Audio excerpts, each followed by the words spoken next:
Today's playthrough showcases a mixture of mechanics and momentum, and it's a really good example of how a story can still find its way in through all of those more tactical and practical decisions. Hi, I'm Liz, and this is The Quiet Table.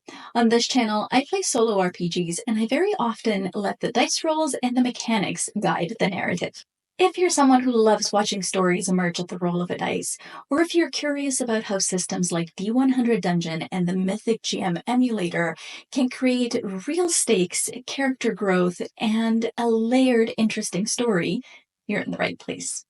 Today's session is all about what happens when persistence meets friction, and how even a straightforward dungeon crawl can take on some unexpected layers. Ready? Then let me take you to my quiet table, and let's roll some dice. So the last time we played, poor Alendra met her match, and she died. She died at the end of the last episode in an epic encounter with a giant spider. It was close. The giant spider was down to 1 hit point, but unfortunately, the giant spider just simply rolled better. And so Alendra died. Now, as I explained at the end of the last episode, she did start out with 3 life points, and that means that she gets fully resurrected and returns with full hit points. So the first thing I'm going to do is I'm going to give her hit points back here. So she's got 20. I keep calling it hit points. Somebody corrected me in the comments, so I have to apologize. It comes from decades of playing video games and also playing Dungeons and Dragons. I am so used to calling them hit points. They are clearly health points. I'm going to try to catch myself and say health points, but forgive me, I am probably going to slip back into the hit point vernacular. Because my games are so narratively driven, this isn't satisfying for me. For her to just pop back up like a jack-in-the-box, not satisfying. So we're going to use Mythic. I know I haven't used Mythic in the last couple of episodes, and that's because D100 Dungeon shines at dungeons. It shines at combat and dungeon crawling and all of that. And I honestly haven't felt the need to use Mythic. D100 Dungeon has given me everything I needed to put together a narratively compelling story, as you saw in the previous episode. However, now I do need a little bit more than just she pops back up at full health points. Well, why does she do that?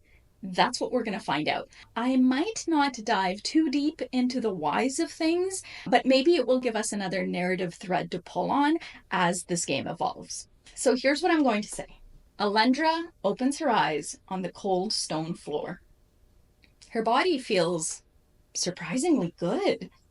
There's no pain when she moves. She flexes her arms, her hands, rolls her shoulders. No sign of injury. She's breathing normally, no cracked ribs. She feels completely restored, as good, maybe even better than if she had taken a number of health potions to bring herself back to full health. She sits up and looks around. Her lantern is still burning, casting a low, steady light across the chamber walls. But something is different, and as she stands, she notices there's a mark on the inside of her wrist. It wasn't there before. It almost looks like a tattoo. It's just a thin line. She doesn't know what it is or what it represents, but she thinks it might have something to do with why she feels so good. The chamber around her is the same. Her pack is nearby, and yes, the spider is still there. It's collapsed a few feet away. From where she's standing, it's hard to tell if it's dead or just very still and very wounded. The first thing I'm going to do is I'm going to bring out Mythic. This is my big giant Mythic binder that you guys have seen before. And I want to roll on a fate chart to find out, first of all, whether Alendra is familiar with a mechanism by which a person, an adventurer, any person, I guess, in this world, would be brought back from the brink of death. So I want to know if this is something she's familiar with or if she would be completely shocked and flabbergasted and discombobulated. I'm going to give it, let's see, what should I say?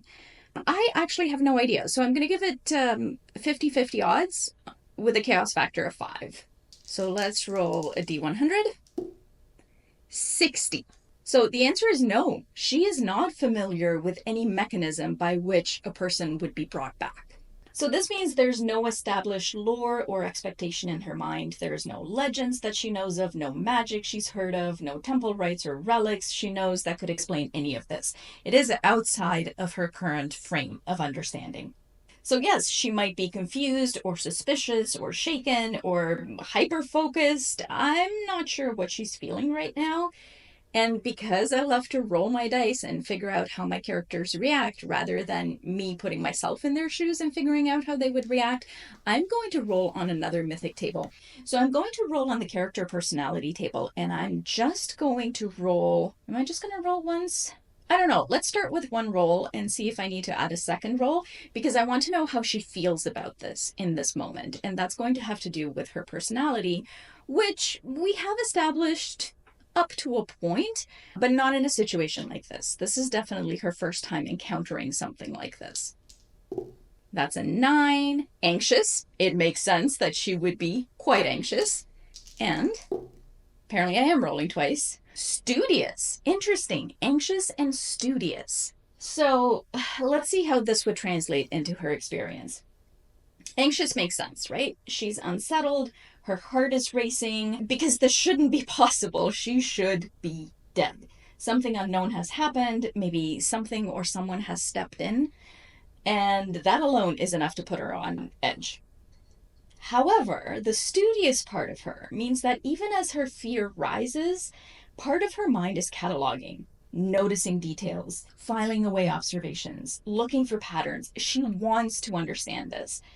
It's not panic, it's controlled discomfort, is how I would put it, channeled into observation. So that anxiety that is rising, if you have any experience with anxiety, which I do, I have spent my entire life dealing with anxiety, you would know that when you're anxious, that panic, that flight response takes over. Well, in Alendra right now, it is being channeled into something else, and that is curiosity. So the studious parts of her want to understand, and so she's giving herself this mental nudge, maybe a little bit of a side quest for her as well, to see if she can figure out what has happened. So maybe when she returns to civilization, she is going to seek someone out, maybe somebody at a temple, maybe somebody who knows about these things, to ask if they know how this is possible, and maybe also ask about the mark on her wrist. So that is how she's handling that, which is great. But the next thing I want to know, and I'm also going to be using Mythic for this, is whether or not the spider is alive. When Alendra died, the spider was at 1 hit point, 1 health point. She wouldn't know anything about that. However, she does know that it's right there, curled up, so that either means that it perished of its wounds, or it is quite literally on its last legs. So once again, I'm going to use the chaos factor of 5, and I'm just going to ask whether the spider is dead. That's the question. Is the spider dead? I'm going to say it's very likely. 40, yes, the spider is dead. Alendra steps carefully toward the spider, rapier in hand. She gives it a light poke with the tip of her blade, and there's no reaction. It's definitely dead. Fantastic. So now we know that Alendra is alive. She's not sure what's happening. She's feeling anxious, but also curious. And the spider is dead. So before we go any further, I will actually give her full credit for this kill. The spider is dead. Theoretically, we should have brought the spider down to 0 hit points, but given everything that's gone on here, it's dead. It's in the room with her. We're going to give her credit for it rather than taking it off the combat tracker. So I'm going to get her to loot it. So that means that we roll on table P1. 26.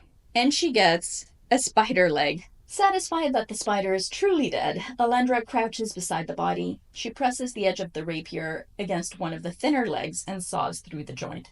It comes off with a damp snap. She wipes the blade clean on the stone floor, slides the leg into her pack, and stands. So I'm just going to make a note that she now also has, in addition to the rat eye, which, if you remember, is in a jar of, I don't know, pickle juice, something, and the fine tin mask. She's also got her light healing potions. I need to put one of those on her belt, mental note. She now also has 1 spider leg. going to write that down. And it's worth 14 gold pieces. So now I'm going to take one of the light healing potions, and I'm going to take it and put it on her belt. As usual, I don't really care which belt slot it's going to go in, so I'm just going to roll for it. She'll put it in slot 3 here. And I'm going to say that at least an hour has passed. So I don't know how long Alendra was out in between getting knocked out and coming back to herself. I'm going to say an hour. That feels right to me. I'm going to mark that down on my time tracker. Let's have a look at our map here. Alendra was probably somewhere in this area, just kind of coming around the bend, around where the tomb was when she ran into the spider. She was heading up here to try this jam door. If you remember, she is here specifically to perform 2 jam door tests on 2 different doors. So she attempted this jam door before. She could not get through. And because this is her quest, this is what she's here to do. She's here to try this master key maul on 2 different doors. And so she is determined to do it. So she is going to head back to this door, and she is going to try the jammed door test again. So let's go back to this door. We said that this was J5, jam door. Door is rusted or swollen shut and needs to be forced open. Jam door test is her strength minus 20. Her strength is 60, so she needs to roll a 40 or less to open this door. So she's gonna go at it again. She's determined that she's gonna do this as many times as it takes for her to get through this door so that she can keep going, keep investigating, also make notes on exactly what happened. Oh, we have a visitor. This is Crunch. Say hi, everybody. Crunch, thank you. I don't know if you guys have cats. I'd love to hear in the comments. And if you do they jump on your games too? It's super fun when I'm doing a jigsaw puzzle. That's my favorite. All right, so I said 40 or less to get through this jam door, right? 53, so her first attempt fails. We've gone through this narratively before, and we know that when she tries the jam door with the Master Key Maul, if she fails, she loses a hit point and she loses an hour. So that is exactly what happens again. So we're just going to say that she places the maul where she thinks it would go, which is probably in the crack of the door, and she braces it and she strikes it and she heaves and she uses all of her strength to get through this door, and the door doesn't budge. It takes her an hour. She's got a bunch of bruises and nothing.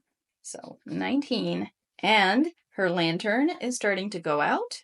So we are going to use another oil. So that was an hour, and we're going to try again. 72, one more failure. One more set of bruises, 1 more hour. She is really starting to hate these doors. She's going to try again. She's on hour number 3. 59, 1 more failure, 17 hit points, and we have to roll for a random encounter. So the first thing we need to do is roll on a 6 or less. We have random encounter. 3, we have a random encounter. Say it with me now. No more giant spiders.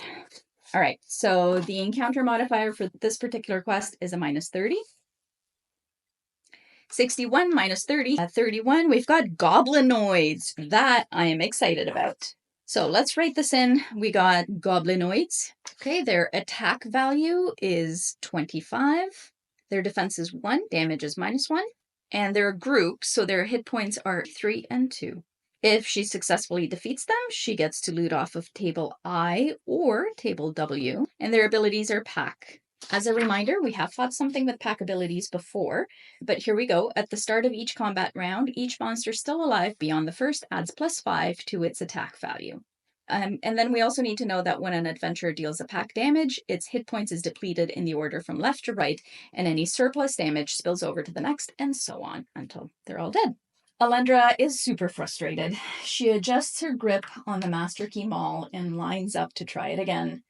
But before she can do that, she hears a faint scuffle of feet behind her.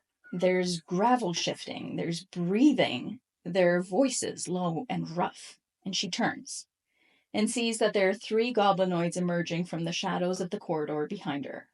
They've got crude weapons in their hands. Their eyes catch the lantern light, glinting a yellow-green. They see her, and they snarl. Now, let's see what they are going to do. So we're at the top of the round, which means that we need to figure out what our monsters are going to do. We got a 3. They're going to attack. That makes sense. However, she gets to attack first. As I explained before, as I went through all the combat rules, their turns happen simultaneously. So she attempts to hit and then they attempt to hit at the same time. So even if she does kill them, they still get a chance to swing. And I apologize for the cat meows in the background. That is a different cat. Maybe she'll jump up and say hello too. As promised, cat number 2 of 3. This is Socks. Say hi, Socks. Who knows? Maybe you guys will be lucky enough to get the third one jumping up here too. You, get down, please. Down. Thank you. She will try to strike out. She needs a 60 or less to hit them.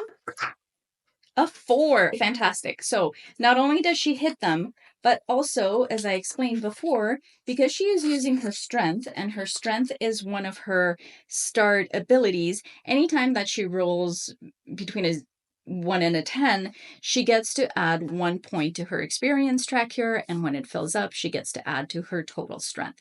So basically what happened is, as she went to attack, she got a little bit better at wielding her rapier. She learned something about herself, about her weapon, about the way that this works, anything like that.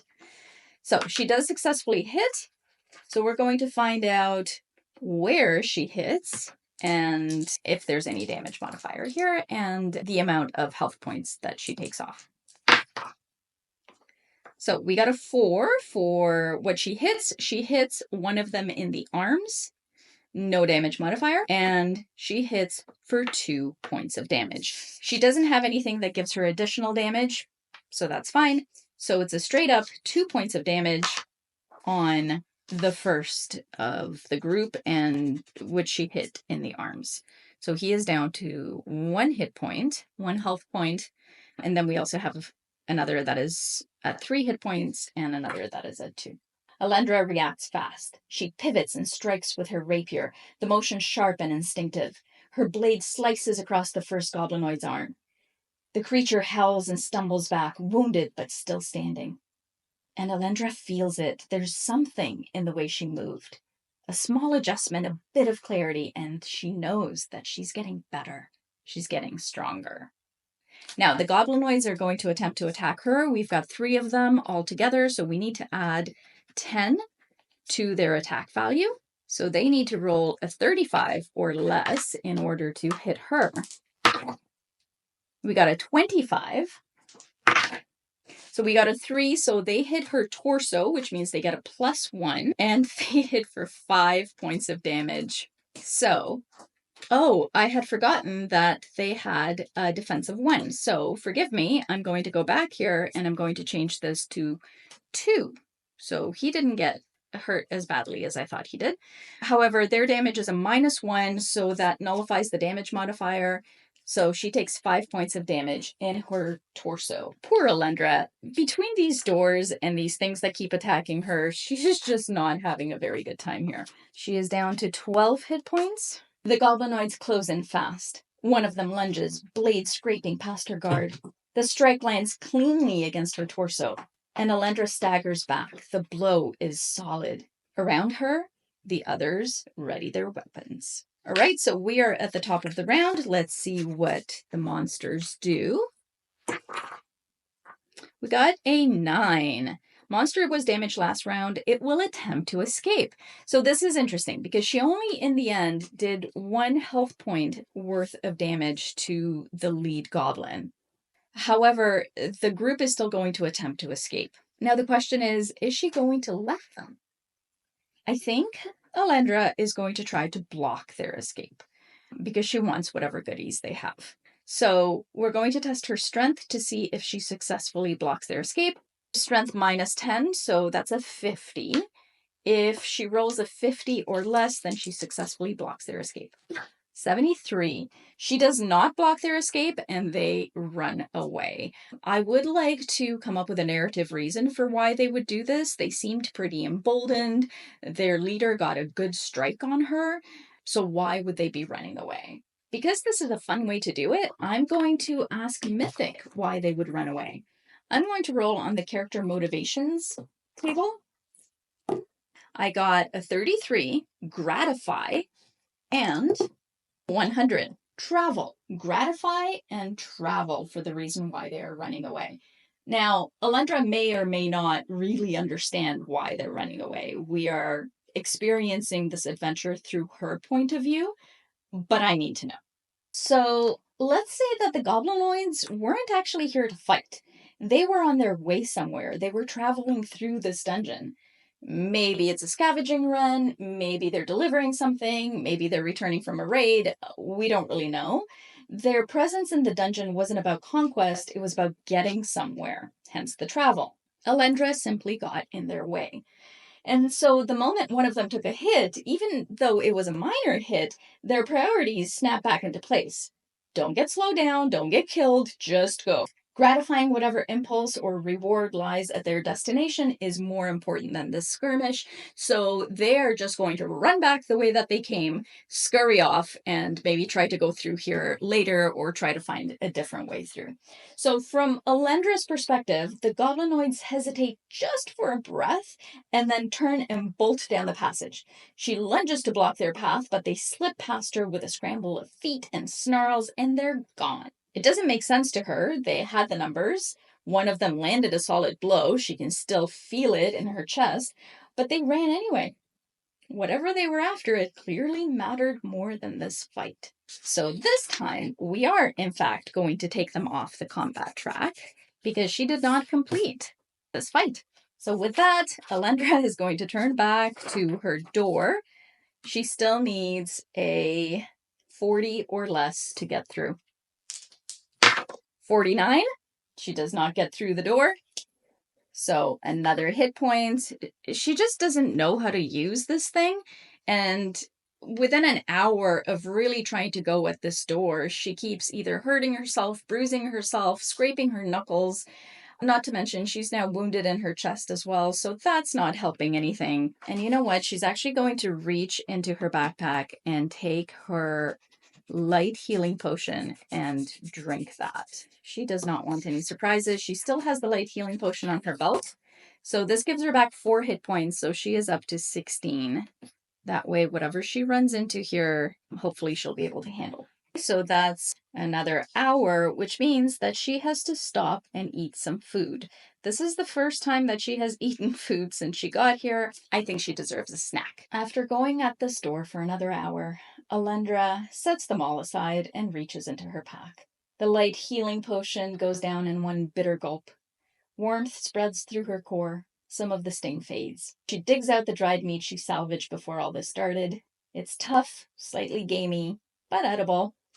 She sits on the cold stone floor and eats in silence. Something we need to do here, because we got to the end of this time track, is we need to remove all of the shading so we can start over. However, we are playing with the world builder, so the world builder has one additional rule about us finishing the time track. Each time you shade the last pip on the time track, marked with the little food icon on the adventure sheet, you also shade from left to right one of these calendar boxes on the quest time track on the calendar sheet. So let's bring out our calendar sheet. So the quest time track right here, I am going to fill this in. And it says that each time you shade a 1, which is this here, you must check off 1 day on the calendar and suffer 1 fatigue. However, you do not spend any rations. So we haven't done that yet. She's going to get up after she finishes eating, and she is going to try the damn door again. We need a 40 or less. 98. Nope. 15. And she's going to use 1 more of her lantern oil because 1 more hour has passed. She's going to try again. 79. 14. As I said before, Alendra is stubborn and she absolutely intends to see this quest through, or I was going to say or die trying, but she's already done that. 1 more hour goes by. She's going to try again. 61. 13 hit points. And we have to roll for a random encounter because yet another hour has gone by. So we're going to roll and see if we get a 4 or less, then we get a random encounter. We get a random encounter. This girl might be the least lucky adventure I have ever played. So once again, it's a -30 to our encounter modifier, so let's see what comes upon her now. Maybe the Goblinoids come back. 21, I'm just going to re-roll that. 68 -30, 38. It's not Goblinoid, it's Goblin Archers. So I'm almost wondering if the Goblinoids were the scouting party, and now the Goblin Archers have come in here, and maybe the Goblinoids have said, hey, there's an adventurer in there. We don't want to deal with her. Go and get her. Their attack value, 25. 1 defense, -1. They don't seem that much more powerful, if at all, than the Goblinoids. Oh, that's because I accidentally wrote down the wrong stats. You guys, this is going to happen. I always feel so bad when I do this, when I'm doing it on camera, because I think I look like an idiot. But again, I want to show you that this happens all the time. It happens to me. I'm sure it happens to you. And it is okay. As I always say, there is no solo RPG police. Sometimes you mess up. That's okay. So, Goblin Archers are, in fact, a little bit stronger than the Goblinoids. I just wrote down their stats wrong. Their hit points, 2, 3, and 3. And if she does defeat them, she gets to roll on table A, table I, or table W. And these guys have Pack and Surprise. Let's look at Surprise, because I don't think we have fought anything with Surprise before. The monster may surprise the adventurer when it first appears. Before the first round of combat begins, make a surprise test. If the test fails, the monster makes an immediate attack roll against the adventurer. So to test this, it's her int -10. Her int is 30, -10 is 20, so she would need to roll 20 or less. 58. Alendra is surprised, and they go ahead and attack her. So I'm going to say that they knock an arrow and they attempt to shoot her. So the first thing I need to do is change their attack value, because there's 3 of them, to 35. So they need a 35 or less to actually be able to hit her.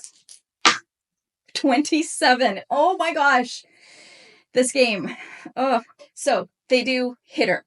As she is attempting to go at this door, she is super frustrated. She's sweaty. She's hurt. She's bruised. She's died. And so, of course, she's not paying attention to her environment. Let's see what the arrow does. 6. It hits her main weapon, which is interesting. I'm actually going to say that it actually hits the Master Key Maul and maybe also her hand, because it does do quite a bit of damage, as you can see here. So normally I would be able to potentially deflect some damage to her rapier if that's what she had in her hand, but that's not what she has in her hand. So I'm not going to say that she deflects damage to the Master Key Maul, because it's not something that I'm tracking in that way. So she's going to take the full amount of pain. Rolled a 5 for the amount of damage. -1 is a 4. So I'm going to say that, yes, this arrow embeds itself in her hand as she is attempting to work with this unwieldy Master Key Maul. 4 hit points brings her down to 9. Anybody else think that maybe Alendra is starting to think that this adventurer's life was not all that it was cracked up to be, and maybe she would have just been better off staying home in her royal palace instead of wandering out and trying to make her way in the world? Let's back up. Alendra grits her teeth and slams the maul into the door again. Not even a shift. Her arm shakes from the effort. Her hand is scraped and raw. Another swing, another push, another pull, another tug. No give. Another hour. More bruises. Her lantern burns lower. She's stubborn, but this is really starting to feel personal now. She lifts the maul again, trying to find a crack, a better position. And that's when the arrow whistles through the air and slams into her hand. The impact knocks the maul sideways and sends a sharp jolt up her arm. She cries out and stumbles back, clutching her hand. Blood trickles past the embedded shaft. She looks up. 3 goblin archers have emerged from the corridor behind her. Top of the round. Let's see what they do after this. So they're going to attempt to escape. So I'm going to say that this was a warning shot. They want her gone, but they don't want to engage her. She's going to let them go. She's not even going to try to block their escape. She sees that they fired at her, they hit her, they think that maybe that is enough. Maybe they say something, right? Maybe the goblin archer says something in common, telling her to go away, and then they turn around and leave. Alendra freezes, staring at the goblin archers. She goes to reach for her rapier, and one of them says, "Go home, hero." Just that. Then they back away, bows still raised. This was clearly a warning. No more arrows come, and after a few tense seconds, they melt into the shadows and disappear down the corridor. Alendra lowers the maul slowly, breathing through the pain in her hand. They clearly didn't want to fight. They just wanted to send her a message. And oh boy, they have certainly sent her that message. So once again, we are taking the goblin archers off of the combat track. She's down to 9 hit points. She's going to take her last light healing potion right off her belt, chug it, another 4 health points, back to 13. She is not doing well, but she really wants to get through the stupid jammed door. So she drinks the health potion, her hand starts feeling better, and she tries the damn door again. 40 or less. 43. So close. She feels it budge. She feels it starting to give, and yet it doesn't open. 1 more health point down, back to 12, and 1 more hour. She tries again. 18! Hallelujah! She makes it through the damn door. And as you can see here, because she performed this test successfully, it just opens. She doesn't lose another hour. So maybe at the top of the hour as she's trying, because the last time it was starting to creak, it was starting to give, she successfully manages to just break down the stupid door. But she knows that part of her contract says that she has to write down in detail what kind of door she came across and what happened. So she takes the time to pull out a piece of parchment and some ink, and then she's going to sketch the door, and she's going to write down reinforced wooden door with iron bindings, approximately 6.5 feet in height, jammed due to internal warping, breached using master key maul after multiple applications of force. So the interesting thing about this quest is that nowhere did it say that the master key maul had to get through the door on the first attempt, just that it had to get through the door. So I guess as far as she's concerned, this was a success. Okay, so this is no longer J5. This is now an open door. So I'm just going to mark that as open. And she hasn't actually taken the time to search through this room, but she is done with this room. She does not want to spend any more time in here. Whatever secrets lie underneath the stones, she doesn't care to find out. She just wants to move on. So in order for her to move on, we need to figure out what this area looks like. So we're going to roll on the maps table. 37. 37 gives us a yellow area. So I'm just going to draw out this map and then we'll continue on. Something interesting is happening here. You will see that this right here was the entrance where we walked in. Now, the way that we are mapping this dungeon, this open tunnel has hit up against the entrance. I'm actually going to explain this by saying that the elevation is different. So maybe as this looped around here, she was going up and she has found an opening that goes over the top of the main entrance. So she could perhaps jump down into this chamber. I think that makes sense. Okay, so this room, she is actually going to spend some time searching. So I'm just going to mark down that she searched. This takes her an hour. So she uses up another one of her oil.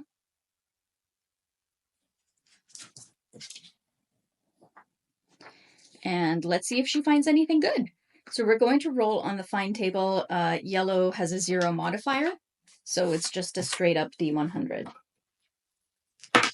75.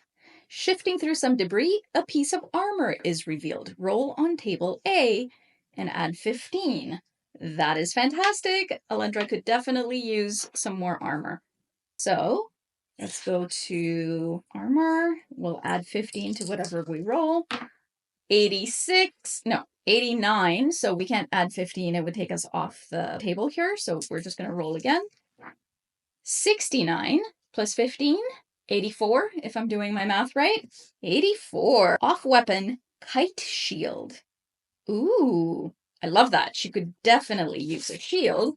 So she is just going to put it straight in her weapon slot. She's not using a two-handed weapon, it's a rapier, so that's perfect. She can just go right ahead and put this kite shield to use. And it has a shield value of 3, which is fantastic. I have a feeling that will come in really handy. The next thing we need to do, however, is find out how damaged this kite shield is, because she is finding it out in the world. It's already been used, or maybe the fact that it's been sitting here for a long time means that it has maybe rusted or fallen apart in some way. So we're going to roll a d6 and see how many of these pips we have to fill in to show how damaged it is. So a 3 means that we fill in 2 of the pips. So it is fairly damaged. Let me go back and show you the rules for how this works. They can be used to deflect a number of damage points equal to or less than the shield's rating. So that means they can be used to deflect up to 3 damage points per hit, and from a blow that hits any location, which is phenomenal. In addition, shields will suffer less damage, and each full point of damage deflected by a shield shades just half a pip on its damage track. So they last a little bit longer. And of course, when she does go back to civilization, she can have her shield repaired. When the last pip on the track has been shaded, the item is beyond repair and is destroyed. And the player has to remove it from the adventure sheet. So she'll need to be careful with her shield, but she does have quite a bit of leeway here for her next few encounters. So yes, she is super happy about finding this kite shield. Alundra spends an hour sifting through the scattered debris in the chamber. Dust coats everything. There's some cracked pottery, shattered bones, a few scraps of rotted leather, and then her hand brushes metal. She pulls the item free, and it's a kite shield, dulled but solid. The leather straps are stiff but intact. There's a little rust along the edge. She gives it a testing grip in her offhand, and it fits perfectly. There are a few dents. It's definitely seen some use, but it'll do nicely. Beautiful. Okay. So because she did perform a search, she does spend an hour. She just didn't spend an extra hour finding this. So it did take her an hour. So we're going to fill this in right here. Okay. And we are ready to continue on. I think she is just going to go west, right? So she's going to go in this direction, because peering over here, she realizes about that elevation shift that we talked about, where she's kind of the main chamber. So she knows she doesn't need to go that way. So she is going to go up in this direction, and we're going to roll on the map and see what she finds. 95. 95 is a blue room, which means that if she had a specific objective, if she was here to find something specific, not a jammed door, but an item of some sort, let's say, or a person or something like that, she'd find that in this room. That is not the case here, so it doesn't really matter that it's blue. We're just going to fill in the map. Okay, so she notices that the way forward going west is closed in this direction. She also can't go north. So the only option is a door that she sees to the south. Now we're going to investigate this door and see what kind of door is it. Is it another jammed door, or is it something completely different? A 16, so that means it is an open door. So when she turns the handle, the door just easily opens. However, she was very happy to have found a piece of armor in the last room, so she is going to spend an hour searching through here as well, and let's see what she finds. 80, no additional time, just that 1 hour, which we are going to fill in. And it says, the adventurer has found a secret tunnel. Add the tunnel to the dungeon sheet by Add the tunnel to the dungeon sheet by making a thin exit through one of the rock faces from the adventurer's current area to the middle section of an adjacent mapped or unmapped area, and mark the tunnel with an S. Movement between these two areas is now permitted. Oh, how interesting. Okay, so we were just talking about the fact that she can't actually go north or west. However, she has found a secret tunnel. So what I'm going to do is I'm actually just going to roll a d4 And I'm going to say that on a 1 or a 2, she finds a secret passage going west. And on a 3 or a 4, she finds a secret passage going north. 3 or 4, so she's found a secret passage that goes in this direction. So we're going to mark that with an S for a secret passage and these little markings that indicate that there's a tunnel that goes in there. So that's great because this would get her past this locked and trapped door that she had previously found. The chamber feels uneventful at first, especially after all those jammed doors and dead ends. But after an hour of careful searching, checking cracks in the stone, pressing on uneven walls, Alendra feels something shift beneath her fingers. There's a click and a hiss of old air. She brushes away the debris to reveal a narrow opening hidden in the rock, just wide enough to squeeze through. There's a secret tunnel running north. She marks it on her little makeshift map and gives the passage a cautious look. So now she has two choices. She can go this way and map out this area that she couldn't figure out before, or she could go through this open door. So once again, I'm going to roll a d4 because I really don't care which way she goes. On a 1 or a 2, she's going to go south. On a 3 or a 4, she's going to go north. 3 or 4, so we got a 4. She's going to go north, so she is going to go through the secret tunnel, which is going to take her to the other side of this locked door. So we already know that over here, there is that locked door. And let's see what the map looks like. 27. It is a yellow area. Now I do need to just shift this because it always has to be facing us in this direction. So it's a yellow area, 27. It's this one here. And I'm just going to draw it out. She's going to go through the secret tunnel. So the interesting thing about this is this right here is a solid wall. So remember that door that she couldn't open, the trapped and locked door? This is theoretically some kind of a collapsed wall, so she wouldn't have been able to go through it anyway. At least narratively speaking, now that we've mapped out this area, that's what we're going to say. That if she ever does loop back around, she can't go through here. That door is inaccessible. However, there is an opening that goes to the west. We forgot to fill in the hour that passed while she was searching the previous room when she found that secret tunnel. So we also need to roll for a random encounter. We can do that now. That's totally fine. So it would be a 5 or less for a random encounter. A 1.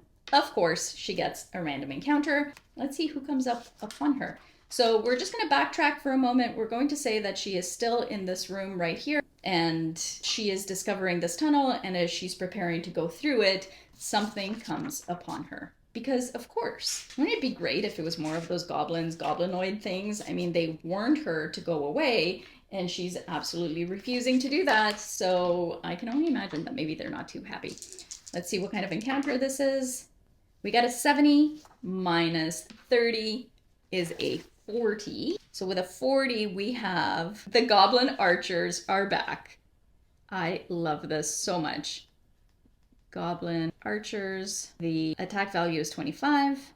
It's a 1 for the defense, and it's a -1 for the damage. 2, 3, 3, A, I, or W. They have pack and surprise. And just like we did before, we need to roll to see if she is in fact surprised. We're testing her int -10. Once again, her intelligence is 30. That puts it to 20. So she needs to roll a 20 or less to not be surprised. 99. Honestly, Alendra at this point could not be any more enthralled by what she's doing. She has no clue that these guys are behind her. They fire an arrow. We need to give them their 10 extra AV. So they need a 35 or less to hit her. 82. So this time their arrow goes wide. This could be on purpose. Maybe they are just warning her again. Or maybe they do, in fact, miss, because perhaps she goes through the tunnel and there's only so much space that they have to shoot at her through. Alendra brushes the dirt from the edge of the hidden tunnel. her heart quickening. She leans forward, peering into the narrow passage, and then there's a thunk. An arrow slams into the wall just above her shoulder. She whirls around. The goblin archers are back. Same group, same angry eyes. So the leader looks at her and says, "Oi, you deaf or just dumb? We said scram." And that is where we're going to leave the session for today. This took me to some areas I didn't expect. There was some fun combat. There is a story developing with these goblins. I really want to know more. I kind of want to know where they're going and what's happening with them. So maybe they will keep showing up. Maybe they will become another narrative thread for us to explore. Maybe it will give us an opportunity to use Mythic a little bit more in future sessions. But that is where we're going to leave it for today. Thank you so much for watching. As always, if you have any questions or comments, please feel free to leave them in the comments down below. I love talking to you guys about all things solo RPG. And the next time you're in the mood for a fun adventure, you know where to find me. See you at the quiet table.